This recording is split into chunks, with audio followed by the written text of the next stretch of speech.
सतगुरु रूपी प्यारी साध संगत जी, प्यार और सत्कार से कहना, धन निरंकार जी। सतगुरु माता जी के आशीर्वाद से दासी ये विचार रखने जा रही है। आप जी ये विचार प्रवान करें। सतगुरु माता जी का लख लख शुक्राना भी करते हैं। सच्चे पातशाह ने इस तरह हमें सेवा सिमरन सत्संग के साथ जोड़ा हुआ है। सच्चे पातशाह आप जी की कृपा के बिना कुछ भी नहीं हो सकता। जब आप जी का हुक्म होता है तभी हम सेवा सिमरन सत्संग कर पाते हैं। आप जी का लख लख शुक्राना है मेरे मालिक दीन दयाल सच्चे पातशाह। इसी तरह अपनी कृपा हर एक जीव के ऊपर बनाए रखना। तू जिवें चलावें सन चलना आ जाए, तेरा केहा पातशाह सन मनना आ जाए। सतगुरु माता जी जिस तरह भी आप जी हमें चलाना चाहते हैं और जो भी हमें आप जी समझाना चाहते हैं, हम इन वचनों पर चलते चले जाएं। कभी भी हम किंतु परंतु ना करें। जो भी हुक्म आए उसको हम हूँ बहू मानते चले जाएं। यही आशीर्वाद सतगुरु माता जी आप जी से मांगते हैं। साध संगत जी वचनों पर ही है कि गुरु के वचन मानने में सुख ही सुख है। इसी पर आधारित दासी श्री गुरु नानक देव जी महाराज जी की एक सच्ची साखी आप जी के चरणों में रखने जा रही है। संगत मां प्रवान करे, अगर कोई गलती हो जाए तो क्षमा करें। कहते हैं करतारपुर में श्री गुरु नानक देव जी महाराज के दर्शन करने के लिए बहुत संगत आ गई। उस समय वहाँ लंगर प्रसाद चल रहा था। आई हुई बहुत सी संगत की वजह से वहाँ लंगर प्रसाद कम पड़ने लगा। ये बात जब सेवक जी ने आकर श्री गुरु नानक देव जी महाराज को बताई, तब सतगुरु श्री गुरु नानक देव जी महाराज ने उस सेवक को हुक्म दिया, कोई सिख सामने किक्कर के पेड़ पर चढ़कर उसे हिलाए, उससे मिठाइयाँ बरसेंगी। वह मिठाइयाँ आई हुई संगत में बांट दे। यह बात सुनकर गुरुपुत्र बाबा श्री चंद जी और बाबा श्री लक्ष्मी चंद जी बोले, बाबा जी किक्कर का तो अपना भी कोई फल नहीं होता, बस कांटे ही कांटे होते हैं।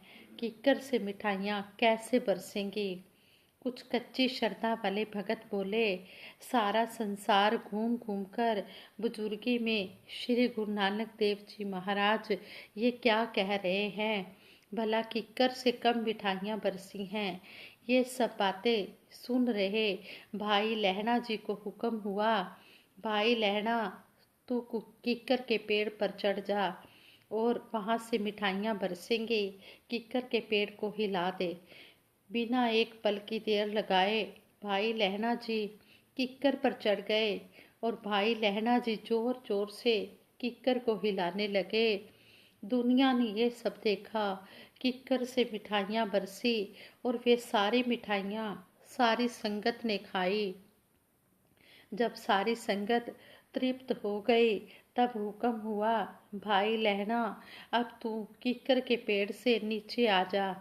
भाई लहणा श्री गुरु नानक देव जी महाराज के आदेश से नीचे आ गए। श्री गुरु नानक देव जी महाराज ने पूछा, भाई लहणा जब किसी भी संत को इस बात पर विश्वास ही नहीं था कि किक्कर से मिठाइयाँ आएंगी, तो तूने कैसे इस बात पर विश्वास किया। इस प्रश्न के उत्तर में भाई लहणा जी ने कहा, सतगुरु जी आप जी ने ही तो सिखाया है, कब क्या कैसे क्यों, लेकिन किंतु परंतु शब्द सेवक के लिए नहीं बने। आप पर मेरे विश्वास ने मुझे कहा, जब बाबा जी ने कहा है तो मिठाइयाँ जरूर बरसेंगी। भाई लहणा जी कहने लगे कि जब आप जी ने कह दिया, जब मेरे सतगुरु ने कह दिया कि मिठाइयाँ बरसेंगी, तो मुझे पूरा विश्वास था कि जब सतगुरु का हुक्म आ गया है तो मिठाइयाँ बरसेंगी। मेरा गुरु पूरा है, मेरा गुरु समर्थ है, मेरा गुरु सच्चा है। मेरी अकल छोटी है पर मेरा गुरु कभी छोटा नहीं है।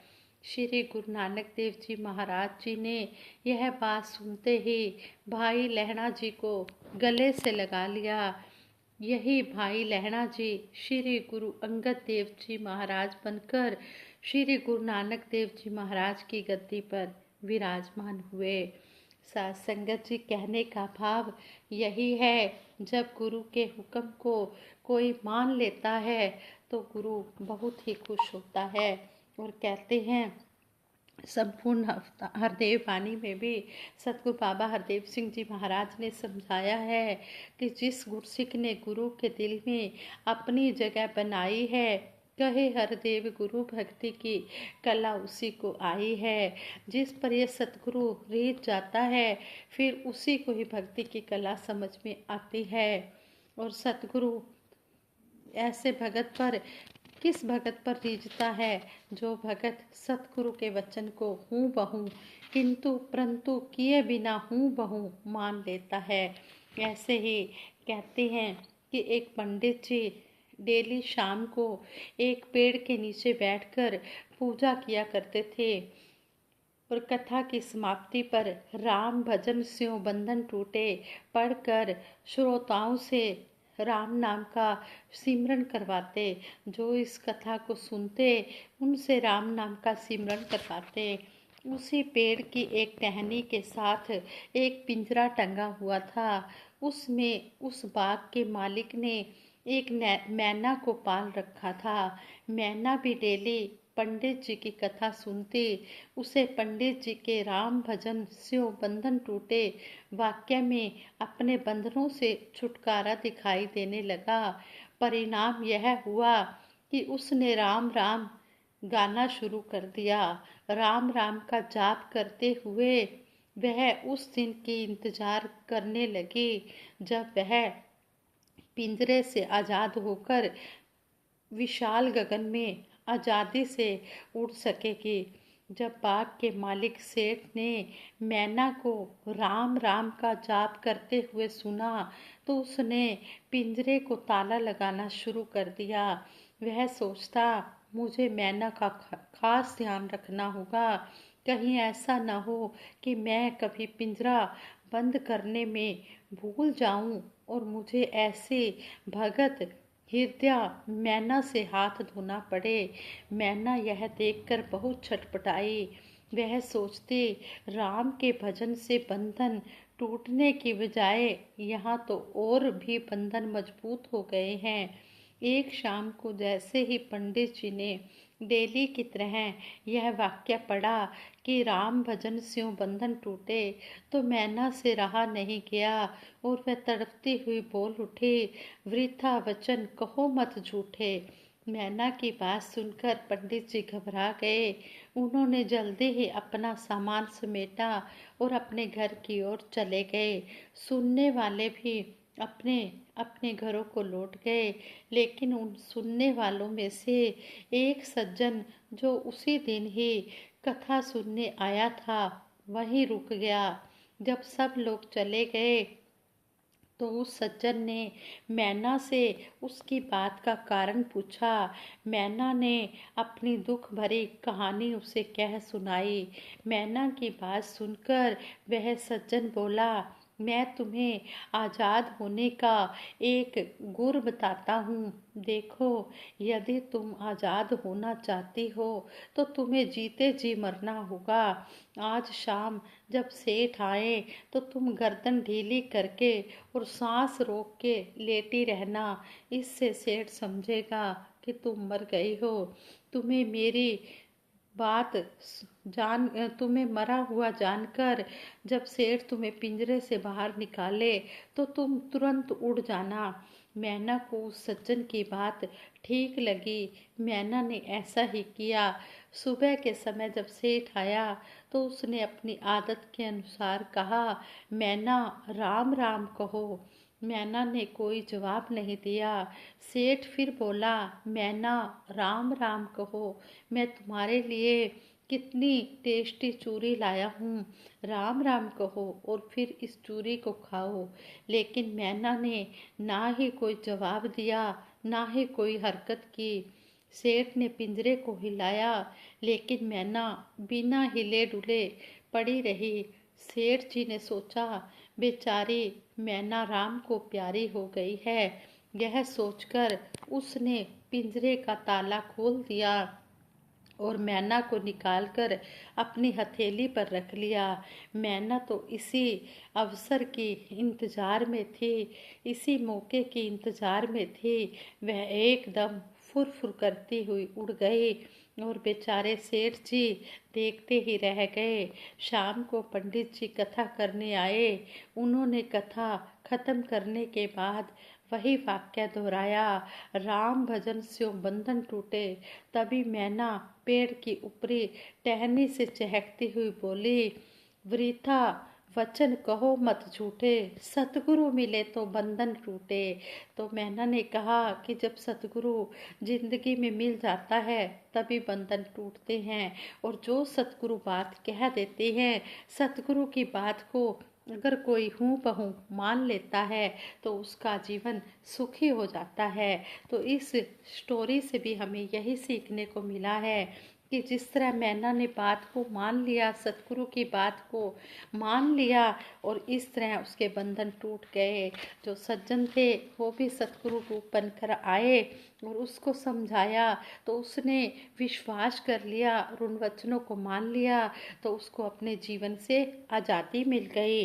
इसी तरह संपूर्ण हरदेव बानी में सतगुरु बाबा हरदेव सिंह जी महाराज हमें समझा रहे हैं, वचनों पर है फूल चढ़ाता, जो गुरसिख सतवचनी है, ना नुकर उसको ना आता, जो गुरसिख सतवचनी है। गुरु की शिक्षा को जो अपनाता, जो गुरसिख सतवचनी है, बोलो जैसा कर्म कमाता, जो गुरसिख सतवचनी है। गुरु मर्यादा खूब निभाता, जो गुरसिख सतवचनी है। गुरसिखों के मन को भाता, जो गुरसिख सतवचनी है। गुरु के दिल में जगह बनाता, जो गुरसिख सतवचनी है। जहाँ भी जाता शोभा पाता, जो गुरसिख सतवचनी है। मुख अपना उजला कर जाता, जो गुरसिख सतवचनी है। कहे हरदेव के प्रीत निभाता, जो गुरसिख सतवचनी है। आज संगत जी कितना सुंदर हमें इस शब्द द्वारा सतगुरु बाबा हरदेव सिंह जी महाराज ने समझा दिया है कि जो वचनों को अपने कर्म रूप में ढाल लेता है, सतवचन कर लेता है, गुरु की शिक्षा को अपना लेता है और जो बोल रहा है वही कर्म करके दिखाता है और गुरु की मर्यादा में रहता है, गुरसिखों के मन को भाता है, जो गुरसिखों को खुश कर लेता है, गुरसिखों के साथ प्यार बना कर रखता है और गुरु के दिल में अपनी जगह बना लेता है। जहाँ पर भी जाता है वो गुरसिख शोभा ही पाता है, क्योंकि उसे सतवचन कहना आता है और सतवचन कहकर वो उन वचनों को अपनाता भी है। फिर वह हर जगह अपना मुख उजला कर लेता है। फिर सतगुरु बाबा हरदेव सिंह जी महाराज ने सारे ही शब्द का सारांश समझाया है कि वह गुरसिख जो होता है हर जगह प्रीत ही प्रीत करता चला जाता है, सबके साथ प्यार ही करता है और अपना अंतिम श्वासों तक गुरु के चरणों में तोड़ निभा लेता है। हम भी सतगुरु के चरणों से यही आशीर्वाद मांगते हैं कि सच्चे पातशाह हमारी आप जी के चरणों में सेवा सिमरन सत्संग करते हुए, सतवचन करते हुए, जो भी आप जी कह रहे हो उनको कर्म रूप में ढालते हुए अब हमारी सतगुरु सच्चे पातशाह अंतिम श्वास तक आप जी के चरणों में तोड़ निभ जाए। यही अरदास है, यही बेनती है। इस तरह सतगुरु के हम वचनों को मानकर अपना जीवन जो है तय करते चले जाएं और सभी के लिए दास यही आशीर्वाद मांगती है। ये सच्चे पातशाह सभी के दिल में ऐसे सभी के दिल में इतना प्यार भर दो कि सभी सेवा सिमरन सत्संग करते चले जाएं और गुरु के दिल में अपनी जगह बनाते चले जाएं। दासी सबके भले की कामना के लिए, सबके सुखों के लिए सतगुरु के चरणों में सिमरन द्वारा अरदास कर रही है। सभी ने मिलकर सिमरन में साथ देना है।